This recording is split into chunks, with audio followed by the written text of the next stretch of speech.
que es la osteoporosis, sobre todo para el conocimiento general, eh, lo que implica el equilibrio entre la formación ósea y también eh, el proceso de rehacer hueso, ¿no? Vamos a ver esta primera parte y posteriormente vamos a tocar netamente algunos de los factores de riesgo para desarrollar osteoporosis, la clasificación de osteoporosis, un poco sobre el diagnóstico con densitometría ósea, algunos de los fármacos que se utilizan para manejo, y lo importante es cómo vamos a hacer el seguimiento de nuestros pacientes, ¿no? Entonces definimos la osteoporosis como un trastorno caracterizado por una masa ósea baja. Y esto va a conllevar también a un deterioro de la microarquitectura del tejido óseo. Esto, como consecuencia, va a aumentar la fragilidad de este tejido y con lo consecuente en nuestros pacientes se puede conllevar a un aumento del riesgo de fractura, ¿no? Entonces, la fuerza ósea refleja la integración de dos características principales, la densidad ósea y la calidad ósea, ¿ya?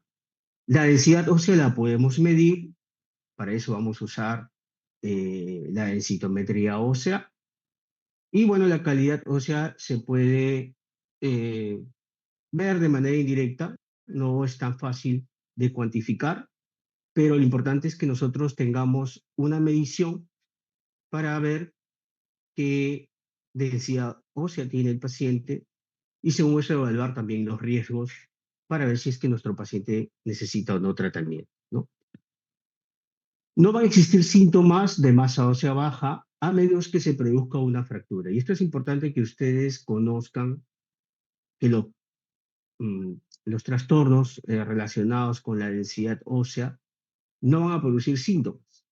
¿Ah? En la consulta de repente, muchos de ustedes de repente han escuchado a los pacientes que dicen vengo porque me duele la espalda, me duele la rodilla y ellos creen que es relacionado con la osteoporosis. Solo se va a producir molestias, dolores, si es que existen fracturas.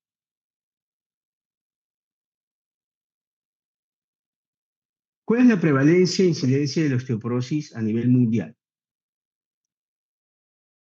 Se ve que hay más de 200 millones de personas en todo el mundo con este padecimiento, ¿no? Y se prevé que las fracturas de cadera aumenten para el año 2050, en 240% en mujeres y 320% en hombres, ¿no? Entonces, esto es una enfermedad que se va a ir viendo en el tiempo, cómo va aumentando la incidencia, y esto tiene que ver obviamente con el aumento de la expectancia de vida y un gran déficit también que tenemos en la parte nutricional y obviamente también en lo que es relacionado a suplementación con vitamina D, ¿no? Entonces tenemos que evaluar pues que estas fracturas van a ir en aumento en las próximas décadas.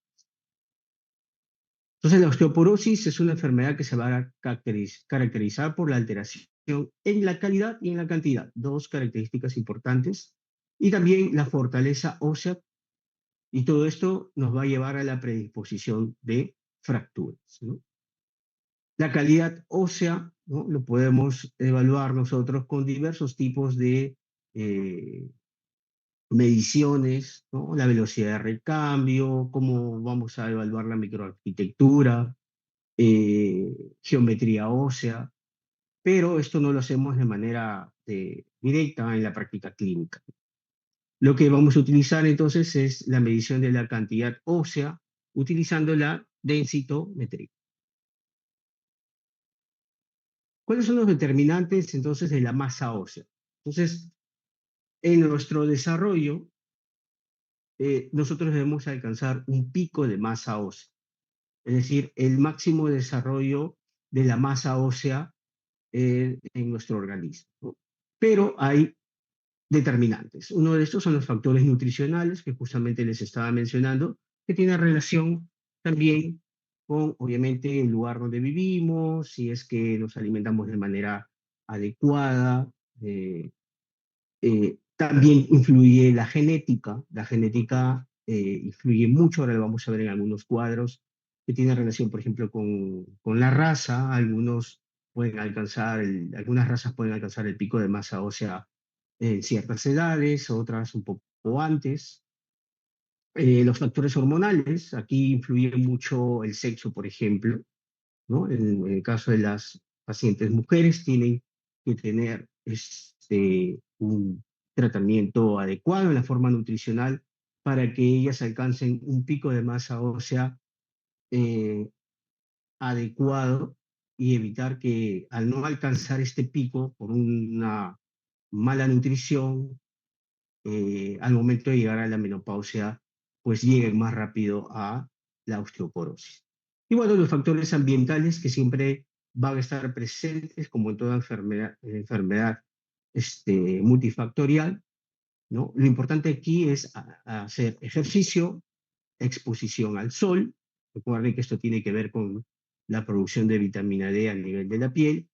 Y bueno, la exposición también a algunas drogas, como vamos a ver dentro de los factores, algunos factores de riesgo que pueden eh, hacer que no lleguemos al pico de masa ósea. Entonces, como estamos viendo en este gráfico, el pico de masa ósea es importante alcanzarlo en los primeros 20 años, ¿no?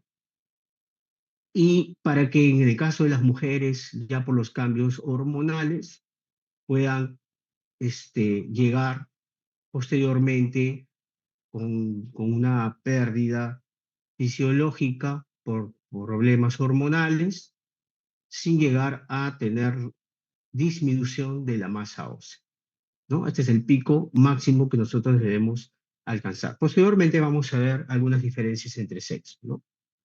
Entonces, el pico de masa ósea va a ser la mayor densidad o masa ósea que se va a alcanzar a lo largo de nuestras vidas, y vamos a tener también que tenerlo en cuenta para la evaluación posterior de nuestros pacientes, ¿no?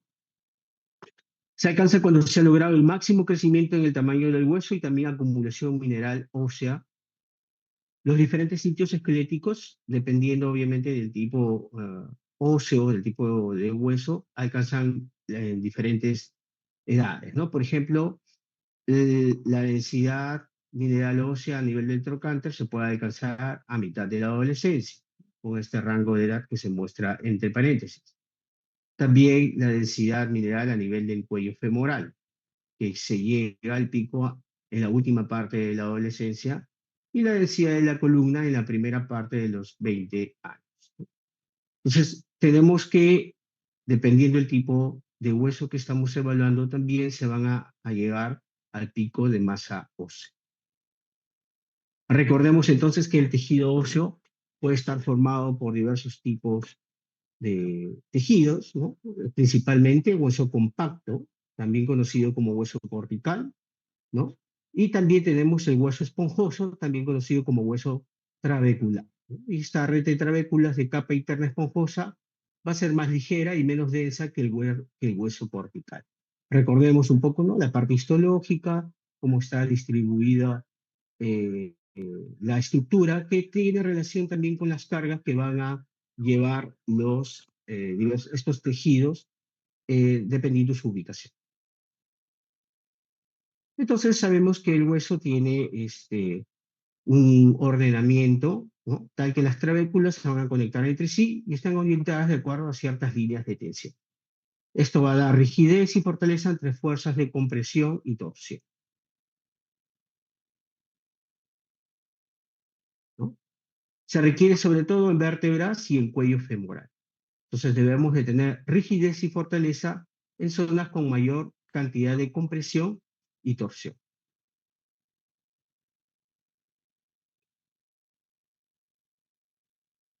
Y justamente es importante que nosotros recordemos lo que es la remodelación ósea. Y vamos a preguntar.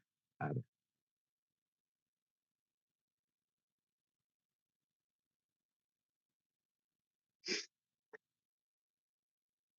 a ver, Se encuentra Claudia Lucía, Claudia Izaguirre.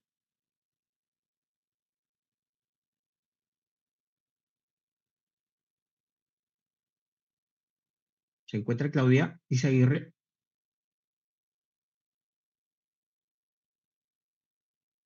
No está. A ver, sigamos preguntando.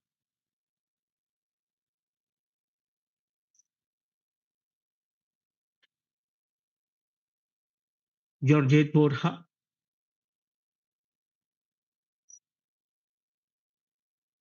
Sí, doctor. ¿Qué tal? Buenas tardes, Georgette. Georgette, ¿qué Mm, recuerdas tú de la remodelación ósea? am, o sea, bueno, lo que recuerdo es que o sea, es básicamente la participación tanto de los osteoblastos como los osteoclastos.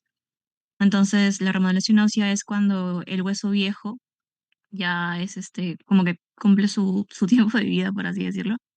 Y son los osteoclastos quienes quitan ese hueso viejo y los osteoblastos comienzan a producir nuevo hueso. Muy bien, ok. Entonces tenemos participación de ciertas células, como ha mencionado su compañera, ¿no? Vamos a tener células especializadas. Tenemos osteoblastos, ¿no? Y osteoclastos.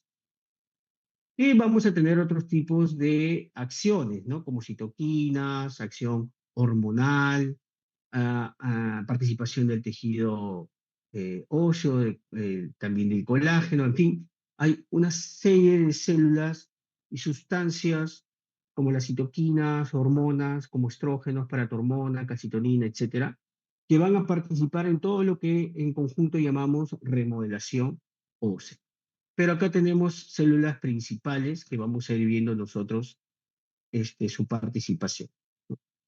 Entonces, lo que normalmente debe ocurrir, ¿no? Que este recambio, esta remodelación ósea, se mantenga en el tiempo constante sin que una predomine sobre la otra, ¿no? La cantidad de masa ósea no aumenta, no va a disminuir y el tejido óseo está en constante formación y resorción. Eso tiene que ver un equilibrio. Y bueno, la velocidad de recambio óseo tiene que ver con este equilibrio, ¿no? Entre la resorción ósea y la formación ósea.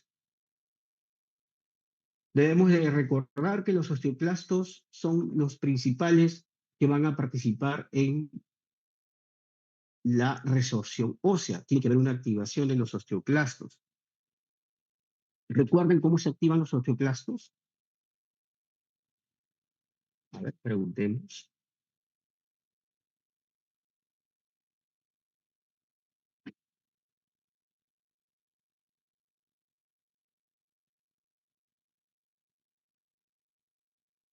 A ver, Molina, Michael.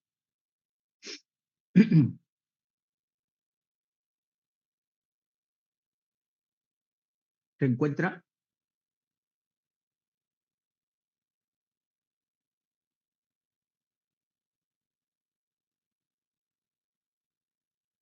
¿No está Molina? A ver, sigamos preguntando. A ver, Reider Rodríguez. Sí, doctor. Hola, buenas noches. Buenas noches. ¿Tú sabes o recuerdas cómo se activan los osteoclastos para que cumpla su función de resorción ósea? A través de su receptor RAN, doctor.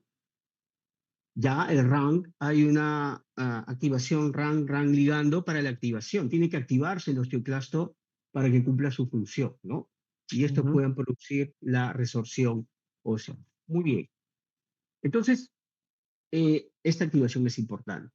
Entonces, recordemos que los osteoclastos es una célula multinucleada, ¿no? Es la responsable de la resorción ósea y vamos a evaluar en ella, pues, su función, ¿no? Se adhiere a la superficie ósea, va a secretar ácidos y enzimas lisosomales y va a usar sus extensiones citoplasmáticas que van a infiltrar la superficie del hueso para hacer la resorción. Entonces se denomina activación al proceso por el cual un grupo de osteoclastos acude a un sitio para producir su acción de resorción a nivel de la superficie ósea, ¿no? En personas sanas ocurre una activación cada 10 segundos y la activación está favorecida por la hormona paratiroidea, ¿no? Tenemos pues algunas acciones que van a inhibir los estrógenos, la calcitonina, van a inhibir la activación de estas células. Entonces, este grupo de osteoclastos activados va a excavar una profundidad de 20 micrómetros por día en la superficie del hueso trabecular, ¿no? Esto más o menos una duración de 4 a 12 días. Y en los siguientes 7 a 10 días van a depositarse capas de proteoglicanos, glicoproteínas y fosfatasa ácida. Posteriormente va a disminuir esta actividad de los osteoclastos, denominándose esta fase la fase de reversión. Entonces ya sabemos la activación de los osteoclastos, tus compañeros nos estaban hablando sobre la acción del RAN ligando, tenemos también activación por medio de ciertas hormonas, ¿no? La paratormona, también la acción de la osteoprogesterina, y tenemos algunos que van a inhibir la acción de los osteoclastos. Entonces vamos a ver la función del osteoclasto activado en la resorción ósea. Por lo tanto, al momento de producir la resorción, va a haber también un proceso de formación osteoblástica, ¿cierto? Recuerden ustedes, los osteoblastos son los que van a producir esa formación para poder mantener la estructura del hueso. Entonces, en la osteoporosis aumenta el número de osteoclastos y osteoclastos activados 3 veces en promedio, ¿ya? Originando una mayor profundidad y diámetro de la cavidad de resorción. Por lo tanto, en la osteoporosis vamos a tener mayor cantidad de osteoclastos activados y que van a producir, pues, esta cavidad de mayor tamaño. Seguidamente, el número de osteoblastos va a aumentar para tratar de compensar. Recuerden que los osteoblastos son los que tienen la función para la formación ósea, ¿no? Pero, bueno, el desempeño de estos osteoblastos no va a poder suplir la gran cantidad de resorción hecha por los osteoclastos activados. Entonces, ¿cómo vamos a evaluar nosotros a los pacientes que tengan, pues, alguna alteración? Ya están teniendo alteraciones, de repente por la parte hormonal, en el caso de las mujeres posmenopáusicas, ¿no? Entonces debemos entender algo, ¿no? ¿Qué es lo que se considera una fractura por fragilidad ósea en pacientes adultos? Entonces, ¿qué es esto, no? Es aquella definida como la resultante por una caída de su propia altura durante la realización de una actividad física, ¿no? Una actividad mínima, cotidiana o por trauma. Típicamente va a ocurrir a nivel de columna vertebral, cadera y antebrazo. Las fracturas vertebrales pueden ocurrir sin trauma, ¿no? Caracterizan la fragilidad del hueso y pueden ser asintomáticas en algunos casos. Se necesitan estudios imagenológicos para su detección. Por lo tanto, todo paciente que sufre de repente un traspiés, un tropiezo y se cae, está sufriendo de fractura por fragilidad ósea, ¿no? Y es lo que nosotros tenemos que evitar, ¿no? Estas fracturas, y eso lo vamos a hacer, pues, haciendo diagnóstico de osteoporosis. Entonces, como vemos, las estructuras ya a nivel de la osteoporosis van a estar disminuidas, con menos trabéculas, ¿no? Comparando, ¿no? Con esta fotografía microelectrónica, con microscopio microelectrónico. Y esto de acá es importante. ¿Cómo vamos a clasificar la osteoporosis? Vamos a clasificarla en primer lugar como primaria. Dentro de esta tenemos la posmenopáusica o tipo 1, que se va a presentar en mujeres entre los 50 a 75 años, que estén con déficit estrogénico, función paratiroidea disminuida, pérdida acelerada de hueso trabecular y con mayor riesgo de fractura de cuerpos vertebrales y porción distal de radio, ¿no? Clasificación. Esto es osteoporosis posmenopáusica o de tipo 1. También tenemos la senil o tipo 2. Estas se van a presentar en varones y mujeres mayores de 70 años con déficit de absorción intestinal de calcio y vitamina D, con un aumento secundario de paratormona, con afección de hueso trabecular y cortical, puede presentarse fractura del cuello femoral y pelvis. Y tenemos dentro de las osteoporosis las secundarias. Y estas se van a deber más que todo a enfermedades o a tipos de tratamientos, medicamentos que puedan condicionar la pérdida ósea, ¿no? Aumentando el riesgo de fracturas, va a afectar directa o indirectamente la remodelación ósea o va a interferir con la consecución de la masa ósea máxima en individuos más pobres. ¿En qué casos podemos tener que un paciente de repente adolescente no llegue a su pico de masa ósea? A ver, vamos a preguntar.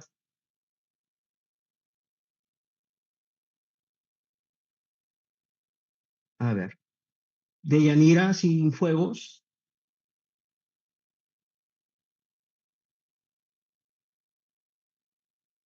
¿Se encuentra Deyanira?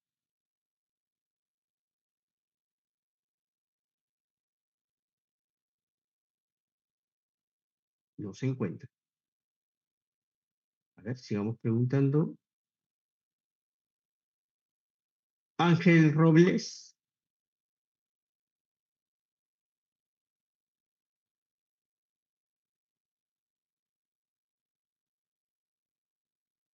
Ángel Robles no se encuentra tampoco. A ver, sigamos preguntando.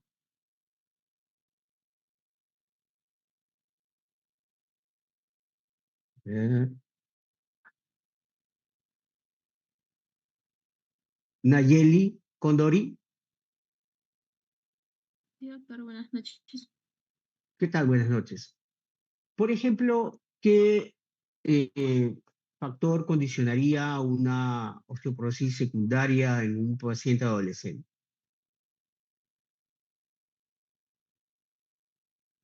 De los que hemos Am, mencionado.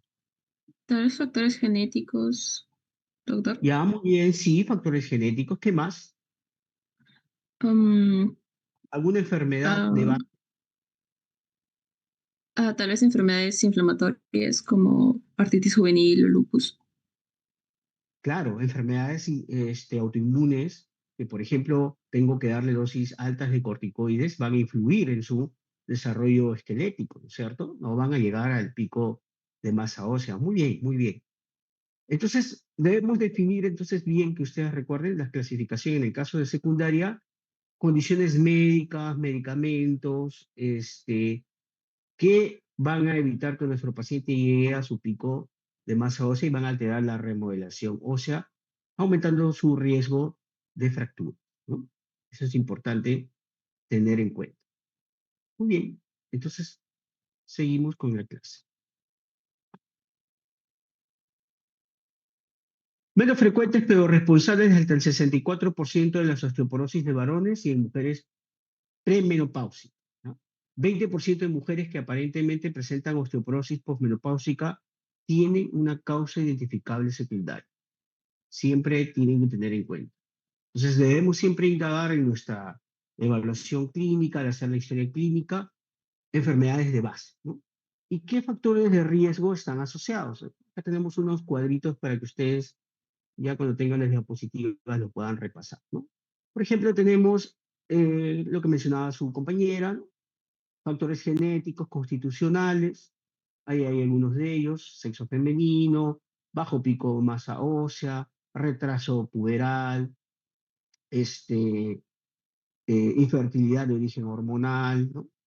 Anorexia nerviosa, insuficiencia calórica en la pubertad, consumo activo o pasivo de cigarrillos, eso es Y importante para los revisiones pacientes y fumadores, consumo activo o pasivo de cigarrillos, y esto tiene que ver también con el que está pasivamente al costado del que está fumando, ¿no? Que también va a aumentar su riesgo de osteoporosis, sedentarismo e inmovilización, ¿no? Podemos ver de repente algunos pacientes postrados en inmovilización que va a aumentar su riesgo de osteoporosis.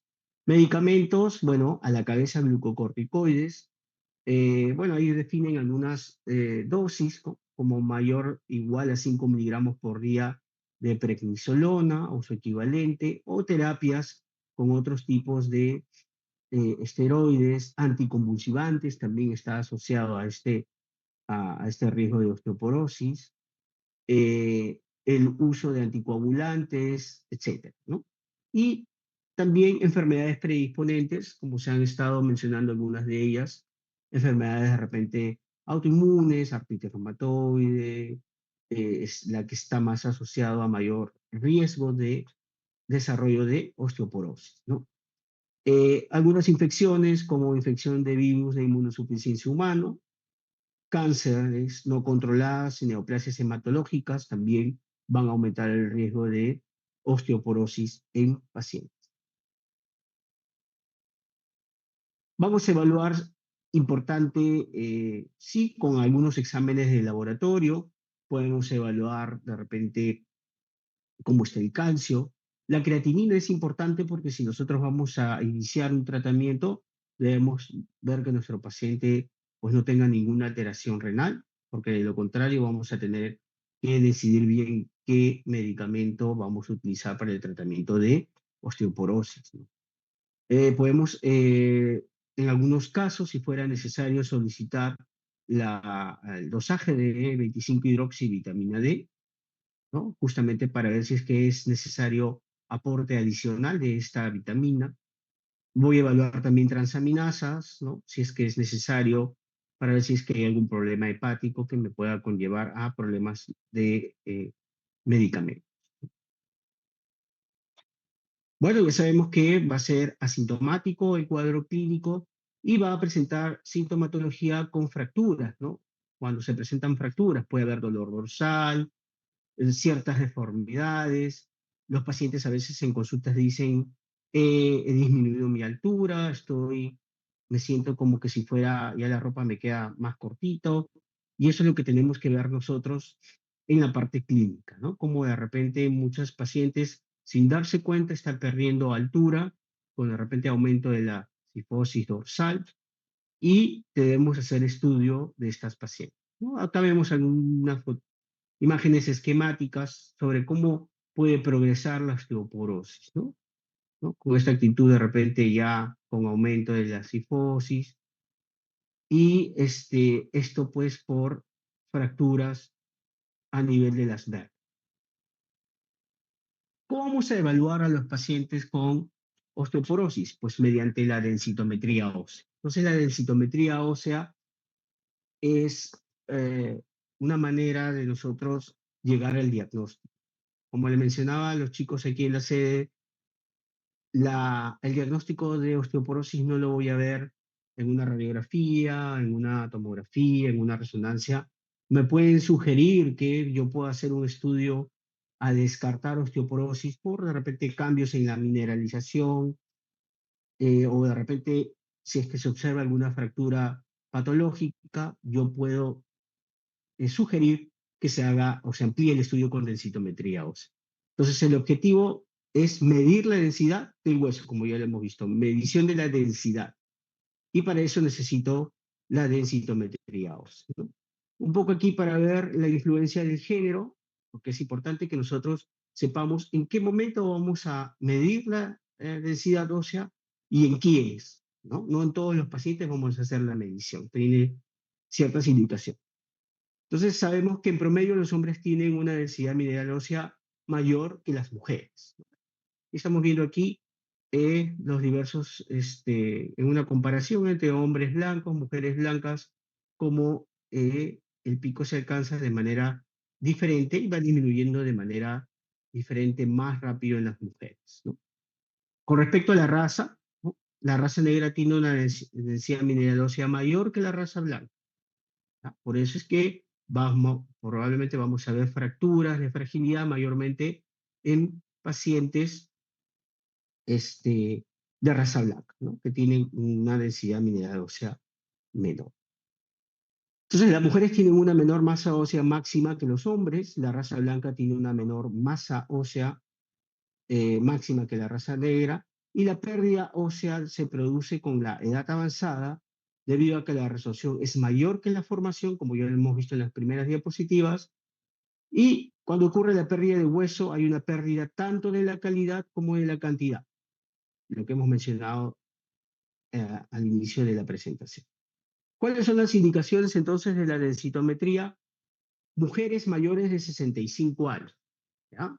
Recordar siempre, no vamos a indicar a todas las mujeres de 30 años en edad fértil, no tiene sentido. Debemos ver esta indicación de densitometría ósea en pacientes generalmente posmenopáusicas, ¿no? Para las mujeres posmenopáusicas menores de 65, una prueba de densidad ósea se indica si tienen factores de riesgo de baja masa ósea, como cuáles: bajo peso corporal o antecedente de fractura previa o uso de medicamentos de alto riesgo, como glucocorticoides, por ejemplo. O si es que hay algún paciente con enfermedad o condición asociada con la pérdida de hueso, como por ejemplo en la artritis reumatoide. Las mujeres durante la transición menopáusica con factores clínicos de riesgo de fractura. Algunos de ellos ya lo hemos mencionado anteriormente, los vuelvo a repetir para que lo recuerde: bajo peso corporal, fractura previa o uso de medicamentos de alto riesgo. Entonces, recordar siempre mujeres mayores de 65 años y en mujeres postmenopáusicas menores de 65 años deben de tener un factor de riesgo como bajo peso corporal, fractura previa o uso de medicamentos de alto riesgo para yo realizar estos estudios, ¿no? En pacientes varones mayores de 70 años, ¿ah? Los pacientes varones tengo que buscar mucho más la edad, ¿no? De 70 y mayores a 70 años, la indicación para estudio de densitometría ósea. Y en los pacientes menores de 70 años está indicada, al igual que las mujeres menores de 65, si tienen algún factor de riesgo que ya los hemos mencionado. Pacientes adultos con una fractura por fragilidad. Todo paciente que tenga fractura por fragilidad, una fractura patológica, debemos de hacerle densitometría ósea. Los adultos con una enfermedad o condición asociada con una baja masa ósea o pérdida de hueso, ¿no? Ya hemos mencionado algunas de las patologías que pueden condicionar pérdida ósea. Adultos que toman medicamentos asociados, ¿no? Como glucocorticoides, o cualquier persona siendo considerado para la terapia farmacológica para el tratamiento, cualquier persona que está siendo tratado para monitorizar el efecto del tratamiento. Esto es importante que ustedes sepan, ¿no? La densitometría yo lo puedo hacer una medición de inicio, una medición basal, y posteriormente, dependiendo digamos, el tipo de tratamiento que esté recibiendo, lo puedo medir al año o a los 2 años, ¿no? Dependiendo también de la patología que tenga el paciente. Cualquier persona que no recibió tratamiento en el cual la evidencia de pérdida ósea conduciría al tratamiento. Entonces, debemos evaluar a un paciente que haya tenido de repente algún tipo de fractura, que no esté recibiendo ningún tipo o nunca haya recibido tratamientos de repente antirresortivos, debemos evaluar con densitometría ósea. Recordar que el uso del término de osteopenia se refiere a masa ósea baja o baja densidad ósea. Eso es importante que ustedes recuerden para que no haya confusión. Y las personas con baja masa ósea o densidad no son necesariamente, o mejor dicho, no tienen necesariamente un alto riesgo de fractura. Y esto es importante que ustedes sepan, ¿no? Todos los pacientes con osteopenia o baja masa ósea no implica que yo vaya a darles tratamiento, dependiendo cada paciente si es que tienen o no factores de riesgo. Entonces, las mediciones que vamos a hacer a nivel de la densitometría ósea depende del grupo etario, del paciente que yo estoy evaluando, pero generalmente vamos a tomar ciertas medidas, ¿no? Medidas a nivel de columna, sobre todo, a nivel de cadera en algunas de las zonas axiales. Entonces, el objetivo de la densitometría ósea es la valoración del riesgo de fractura. ¿Mi paciente tiene o no tiene riesgo para una fractura? Valoración de la necesidad del tratamiento. Si es que mi paciente es necesario que yo le inicie un tratamiento antirresortivo o de algún otro tipo para evitar que su riesgo de fractura aumente. Y también para monitorizar los cambios como respuesta al tratamiento.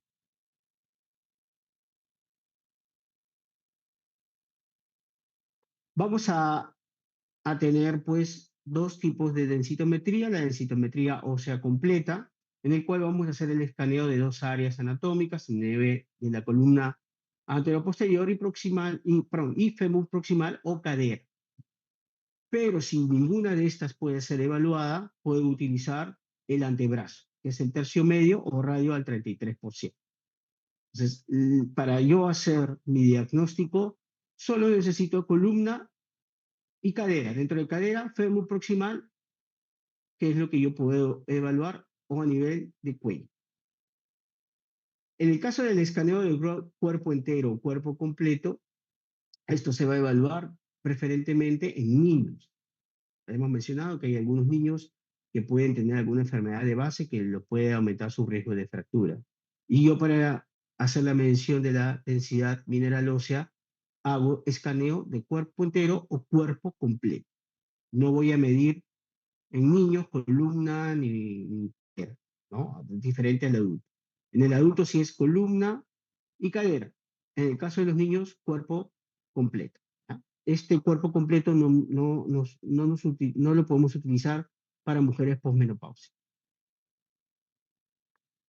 Recordemos también que existen diversos tipos de densitómetros. Tenemos los densitómetros centrales, que es donde vamos a utilizar la medición de las áreas que ya hemos mencionado, como columna y fémur. Y también existen los equipos periféricos, que muchos de esos se utilizan para screening, sobre todo los de medición de densidad en el calcáreo. Entonces los densitómetros periféricos van a ser útiles como despistaje o tamizaje. Esto es lo que de repente ustedes en algún momento han visto en campañas donde la gente pone el talón, ¿no?, en una máquina y le sale si es que está en osteoporosis o en osteopenia. Todos estos pacientes, posteriormente a una evaluación médica, tiene que hacerse una densitometría central, ¿no? Pero se utilizan porque son de costo menor, ¿no? No lo debemos utilizar para diagnóstico, solamente como tamizaje, ¿no?, para campañas, etcétera. No son buenos indicadores en el monitoreo de tratamiento, por lo tanto yo no debo utilizar estos densitómetros periféricos para controles, ¿no? Y bueno, las regiones más utilizadas para esto son el antebrazo y el talón. Con respecto a la medición de la densitometría pues, central, vamos a utilizar, como ya mencioné, columna lumbar, y aquí vamos a tener en cuenta ciertos parámetros, ¿no? Vamos a tener en cuenta ciertos reparos anatómicos, recordar las apófisis transversas no suelen verse, pero a veces se pueden ver a nivel de la L3. La última vértebra con costilla, recuerden, la T12, que es la que debemos de ver para la correcta posicionamiento de la medición de las vértebras. Las crestas ilíacas generalmente están a la altura de la cuarta vértebra lumbar o del disco L4, L5. Recordar posicionamiento de las crestas ilíacas, ¿no? Y el decúbito lateral L4 no puede ser analizada por la superposición pélvica. Pero recordar sobre todo estas puntos de referencia para ver que esté con una buena medición en la columna, ¿no? Con respecto a la parte del fémur proximal, tenemos 4 regiones de interés: cadera total, cuello femoral, región intertrocantérica y triángulo de Watt, ¿no? Y generalmente nosotros para hacer el informe de densitometría vamos a usar cadera total y cuello femoral, ¿ya? Esto es para ver los valores del T-score que se van a medir en la máquina, ¿no? En el caso del antebrazo en densitometría, utilizamos el tercio distal con 33% o región del tercio medio, ¿ya? Esto es importante ante pacientes que no podamos medir ni columna ni cadera, por ejemplo, por uso de prótesis o antecedentes de fracturas, artefactos que puedan con lo cual no podamos medir la densidad a nivel de la columna. Debemos de tener siempre el antebrazo para una medición en el caso de que en columna y cadera no podamos hacer correctamente la medición de la densidad ósea, ¿no? Entonces hay que tener en cuenta el antebrazo. Si hay en algunos informes de densitometría columna, cadera y antebrazo, solo se hace el diagnóstico viendo el T-score en cadera y columna, ¿no? El antebrazo, si es que hay alguna manera que no puede evaluar las dos anteriores. Vemos aquí algunas de las mediciones para una densitometría adecuada, ¿no? Que tiene que estar bien centrada, deben insinuarse las crestas ilíacas, no deben observarse cuerpos extraños, ¿ya? Las líneas de división deben estar correctamente colocadas, como estamos viendo aquí, entre vértebras, de L1 a L4, y los márgenes vertebrales laterales e intervertebrales estén correctamente posicionados. Y para hacer yo la interpretación, debo de tener como mínimo 2 vértebras valorables, ¿ya? Mm, ¿Por qué? Porque vamos a ver que en algún momento alguna de las vértebras las podemos excluir si es que entre las diferencias del T-score entre vértebra y vértebra, la diferencia es mayor a una desviación estándar. Esa vértebra la debo de excluir y no la debo de tomar en cuenta para la medición final, ¿no?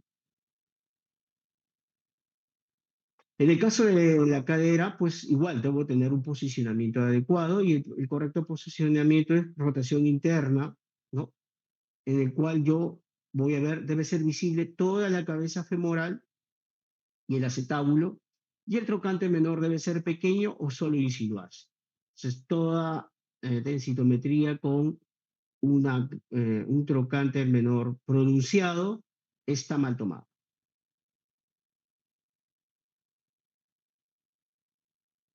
Bueno, las regiones de interés que hemos estado evaluando a nivel de columna, ¿no?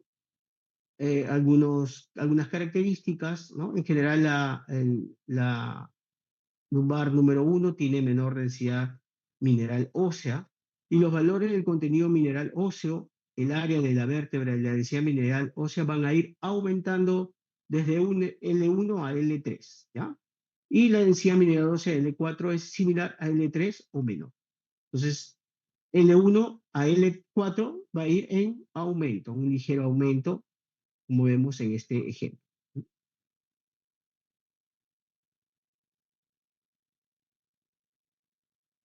Bueno, con respecto a la cadera, vamos a evaluar más cadera total y cuello femoral para la valoración del T-score, ¿no? Para decidir si es que es osteoporosis o no. Y nosotros vamos a ver aquí, pues, en los informes de las máquinas que hacen las densitometrías, ciertos valores, ¿no? Como por ejemplo el T-score, ¿no es cierto? Y el T-score es el que nos va a dar la valoración en un grupo de pacientes, ¿no? Esto es un poco para que conozcan la ubicación de ciertos informes de los densitómetros para la valoración. Entonces, el valor que la persona debería tener en condiciones ideales con relación a su edad, sexo, talla y peso, ¿no? La mayoría de equipos usa como valor referencial la densitometría, la densidad mineral ósea, ¿ya? Que debería tener el paciente a los 29 años de acuerdo a su edad, talla, sexo y peso. A este valor se le denomina T-score, ¿no? Y se va a expresar en desviaciones estables. Entonces, este es el valor que la persona debe tener en relación a la edad, sexo, talla y peso. El T-score. Eso es lo que arroja la máquina. En el caso de para hacer el diagnóstico de osteoporosis, ¿con qué valores de T-score, según la OMS, está definido? Vamos a preguntar, porque eso no lo he puesto aquí. A ver. em,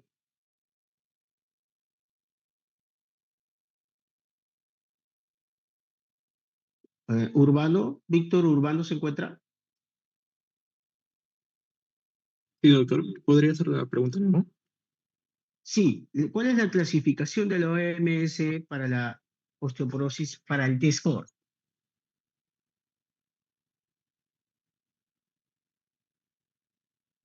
Mm, no, desconozco, doctor.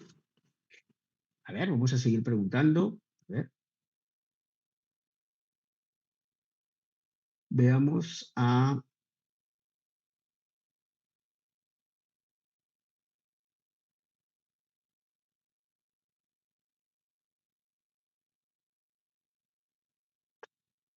Luis Marchand, ¿se No encuentra Luis recuerdo. Marchand?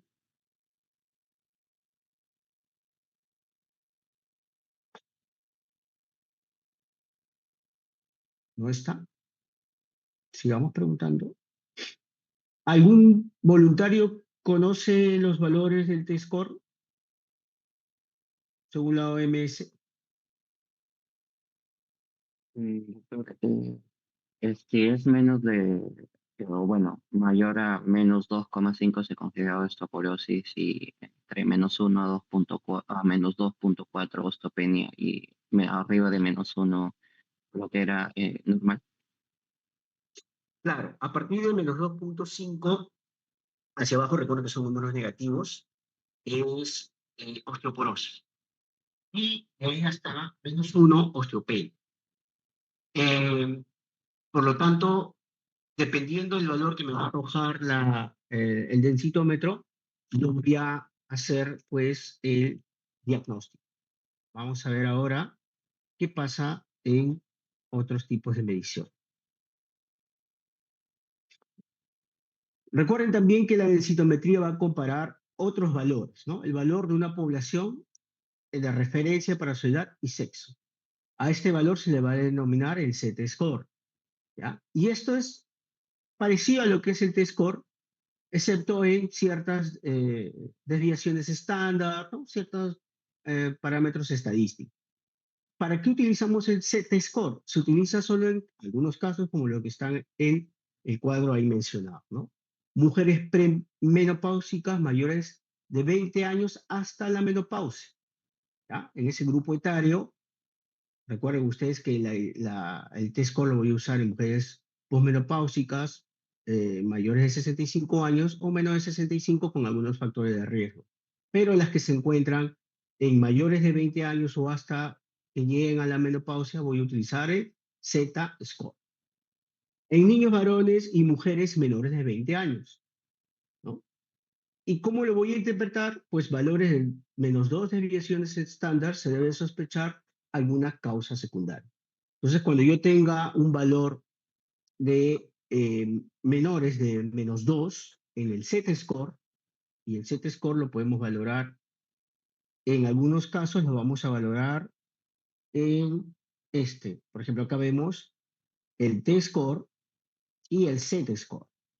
Entonces, en pacientes, mujeres premenopáusicas, adultos, o pacientes jóvenes de 20 años, por ejemplo, Z-score, en el caso que se esté haciendo el estudio ante de repente alguna patología. No voy a ver el T-score, sino el Z-score.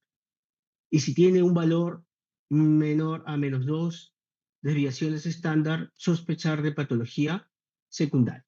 ¿Ya? Recordar siempre el Z-score. Entonces, ¿cómo vamos a evaluar el cambio en la densitometría? Entonces, para valorar el cambio, yo debo de tener en cuenta que debo hacer una comparación de dos densitometrías hechas en el mismo equipo, ¿ya? No puedo valorar una en un equipo de una institución y el otro de otra institución si son de diferentes marcas. Tiene que ser una misma marca porque usan un software que tiene que ser comparable. De lo contrario, no puedo hacer comparaciones ni evaluar cambios, ¿ya? La columna es el área de preferencia para el monitoreo por el alto contenido de hueso trabecular y el lugar anatómico de mayor incremento en densidad mineral ósea en pacientes tratados. Entonces yo puedo valorar la columna.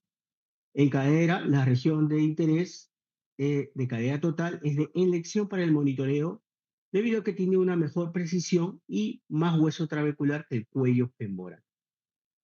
El examen del cuerpo entero no es de utilidad en el monitoreo del paciente con osteoporosis, recordar eso. Y el antebrazo no debe usarse para el monitoreo en pacientes con osteoporosis debido a apoyo de respuesta al tratamiento. Entonces, si tengo un paciente que solamente puedo medir el antebrazo, no puedo valorar cambios en la densidad mineral ósea comparando dos densitometrías porque es de difícil para hacer el monitoreo a este nivel. ¿Cómo voy a valorar el riesgo de fractura? Para eso también existe una herramienta que se llama el FRAX, ¿no? Que va a calcular la probabilidad de fractura a 10 años. ¿no? Y esto es no con el objetivo de diagnosticar osteoporosis, tampoco para hacer sustitución de la densitometría, sino simplemente valoración del riesgo de fractura, ¿no? Permite al clínico identificar mujeres asintomáticas con osteoporosis antes de que presenten una fractura. Entonces, en estos pacientes yo puedo hacer una valoración de su riesgo, ¿no? Esto lo pueden encontrar en internet. El FRAX se hizo una validación para nuestro país, si no me equivoco, ya hace unos años atrás. Acá vemos algunos de los parámetros que debemos de tener en cuenta que podemos ingresar nosotros de nuestros pacientes para hacer su cálculo de riesgo de fractura. Y algunos de los factores de riesgo que se incluyen en esta herramienta, pues tenemos la edad de la paciente, el peso, estatura, si hay antecedentes de fractura de cadera en padre, si es que fuma o no fuma nuestro paciente, uso de medicación como glucocorticoides, antecedentes de artritis reumatoide. Como ustedes saben, artritis reumatoide aumenta el riesgo de osteoporosis, el consumo de alcohol, etcétera, ¿no? Y las mediciones de densidad mineral ósea. Beneficios del FRAX, decisiones de tratamiento en pacientes con osteopenia, por ejemplo, ¿no? Recordar que no todo paciente con osteopenia tiene alto riesgo de fractura. Para eso podemos hacerlo, medir su riesgo de fractura con el FRAX, ¿no? Y la decisión se basa en el riesgo de fractura, no solo en el valor del TESCO, ¿no? Vamos a tener una herramienta más para valorar el riesgo. Identifica pacientes con alto riesgo de fracturas para garantizar que se les ofrece tratamiento para reducir su riesgo y ayuda a evitar dar medicamentos a quienes tienen un bajo riesgo y tienen poco que ganar con el tratamiento, ¿no? Entonces, es importante valorar el uso de el FRAX en alguno de los pacientes para ver si es que es necesario darles o no tratamiento. ¿Podría subestimar el riesgo de la fractura en algunos pacientes? Sí, porque algunos datos no se contemplan como la dosis, ¿no? Entonces debemos de tener siempre en cuenta que el riesgo de fractura va a estar presente, sobre todo estos pacientes adultos mayores, ¿no? Que de repente tienen mayor riesgo para caídas, son pacientes frágiles, ¿no? Esos son algunas evaluaciones que hace, por ejemplo, geriatría para valorar a los pacientes en un riesgo, o pacientes que están tomando algún tipo de medicación, ¿no? Como ya se mencionó, como los anticonvulsivantes o pacientes diabéticos, etc. ¿Cuál es el impacto de la fractura? O sea, si es que nosotros no tratamos y nuestro paciente se fractura, ¿no? Acá tenemos unos ejemplos para comparar. Después de un ACV, una persona tiene una expectancia promedio de vida de 29 años. Después de un cáncer de mama, existe una expectancia de vida promedio de 20 años. Después de una fractura de cadera, la expectancia de vida promedio es de 9 años. Por lo tanto, nosotros evitando fracturas, ¿no? Por ejemplo, una fractura de cadera, una fractura, vamos a evitar, pues, disminuir la expectancia de vida de nuestros pacientes. Y para eso, pues, debemos de dar el mejor tratamiento que nosotros podamos tener a la mano, ¿no? No siempre vamos a tener todos los medicamentos a la mano, pero reconozcamos los importantes para que en una atención primaria nosotros podamos dar la indicación correcta, ¿no? Dentro de estas medidas para el tratamiento de osteoporosis, tenemos la educación, ¿no? Corregir hábitos nocivos como el fumar, por ejemplo, hablar y hacer ejercicios. El hablar me refiero a que se tiene que comunicar que el hacer ejercicio es importante en los pacientes con osteoporosis y obviamente en los pacientes jóvenes para evitar que lleguen a osteoporosis, ¿no?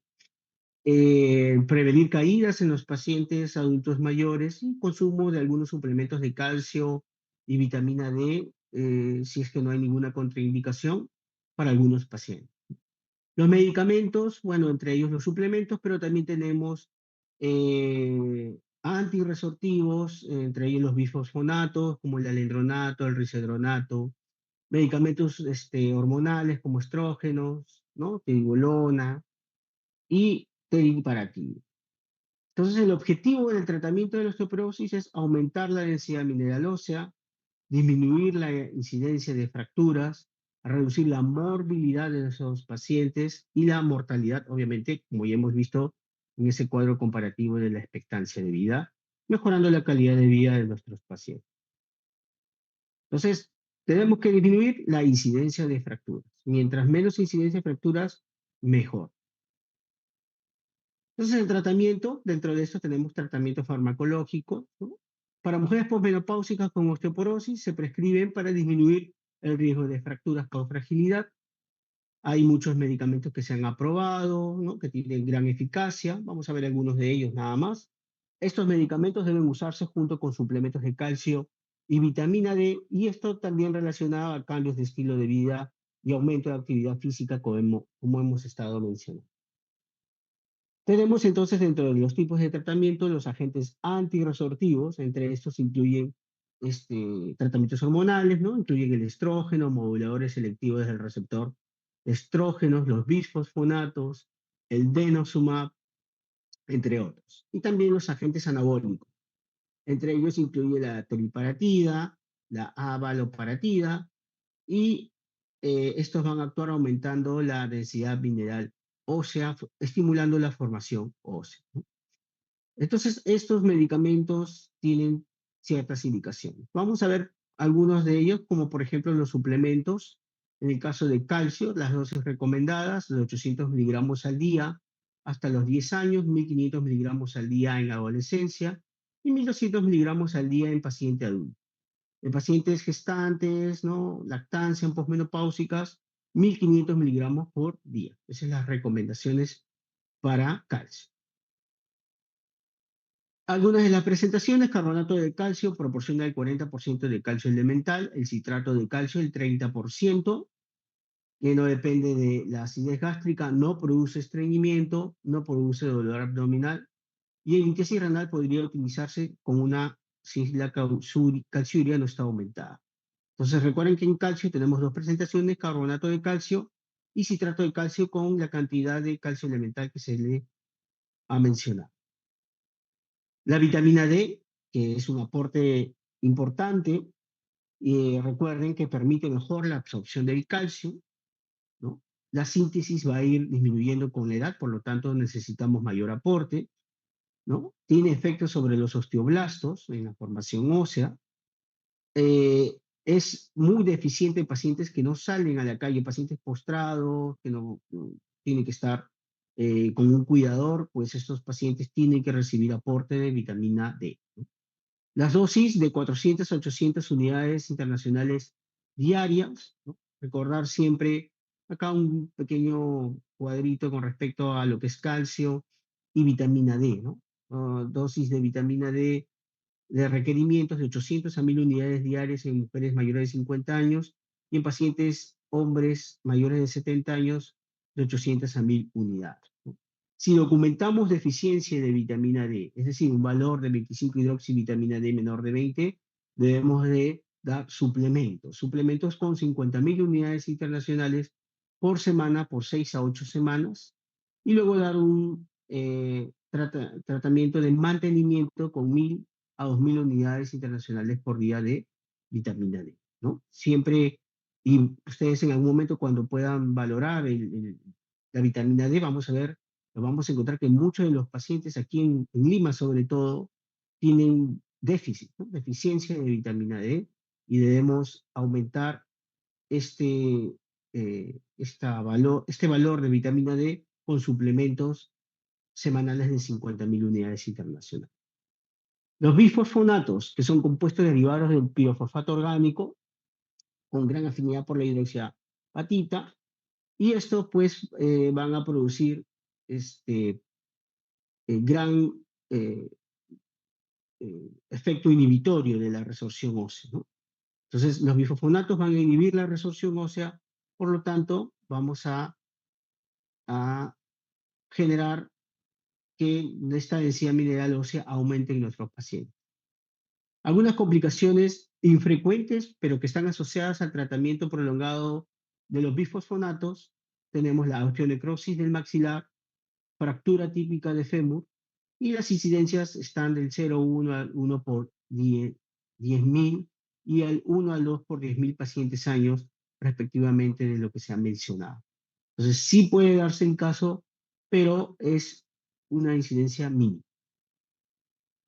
Uno de los ejemplos de estos bisfosfonatos antigrasoactivos, el alendronato, ¿no? El alendronato se toma por vía oral, se toma semanal, en ayunas, porque estos medicamentos tienen algunos efectos secundarios a nivel digestivo, ¿no? Elevada afinidad por hidroxiapatita, como es parte de su acción, inhibe selectivamente la resorción ósea sin alterar la formación y mineralización, ¿no? Normaliza la velocidad de remodelamiento óseo. Efectos del alendronato. Usar en pacientes con osteoporosis, eleva la densidad mineral ósea en columna y cadera. Disminuye significativamente la incidencia de nuevas fracturas en columna vertebral y cadera. Y en osteopenia no disminuye significativamente el riesgo relativo de fractura de columna ni de cadera, aunque puede elevar sí la densidad mineral ósea. Algunos efectos, esofagitis, dolor abdominal, ¿no? Ineficaz con ranitidina, no debemos usar antiácidos ni ranitidina con estos medicamentos. Difícil manera de administrarse porque los pacientes se olvidan, recuerden que la mayoría son pacientes adultos mayores y pueden olvidarse su toma semanal, ¿no? Porque se tiene que tomar, si es un lunes, todos los lunes del mes lo tiene que tomar en ayunas y por ahí puede haber olvido en este tipo de pacientes, ¿no? Otro tratamiento también es la terapia de reemplazo hormonal, ¿no? Que en mujeres con osteoporosis es eficaz para prevenir fracturas vertebrales, ¿no? Y para prevención de fracturas no vertebrales, incluyendo fracturas de cadera. También es eficaz para incrementar la masa ósea a nivel de todas las regiones. Otra medicación que podemos usar es el raloxifeno, que es un modulador selectivo de los receptores de estrógeno, ¿no? Van a ejercer sus funciones biológicas por medio de afinidad a la unión del receptor del estrógeno con una dosis de 60 miligramos por día, aumenta de 2 a 3% la densidad mineral ósea y reduce significativamente el riesgo de fractura vertebral, ¿no? Ahí tenemos la dosis para reducción de vértebras vertebrales, ¿no? Redujo del 2,1 al 1% cuando no había fractura vertebral previa y redujo del 16 al 10% cuando había fractura vertebral previa, ¿no? Entonces es una de las alternativas de tratamiento. Estos son los estudios que se realizaron para la aprobación de los medicamentos. El raloxifeno es eficaz en la reducción del riesgo de fractura vertebral en mujeres posmenopáusicas y no ha demostrado eficacia en la prevención de fracturas no vertebrales. En mujeres posmenopáusicas, el raloxifeno disminuye incidencia de cáncer de mama dependientes de receptor estrógeno. Y no va a producir proliferación endometrial y no se asocia con el incremento de riesgo de cáncer endometrial. Disminuye niveles séricos de colesterol sin aumentar niveles de triglicéridos. Y tenemos que, para recordar que la eficacia no demostrada en la reducción del riesgo de fractura no vertebral o de cadera y el riesgo aumentado de tromboembolismo venoso restringen su uso, ¿no?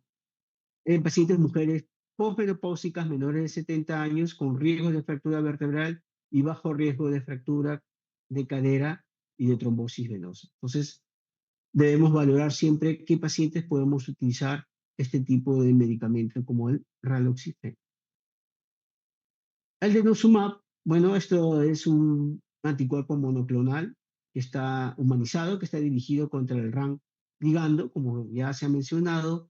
El RAN ligando es parte del mecanismo de activación de los osteoclastos, ¿no?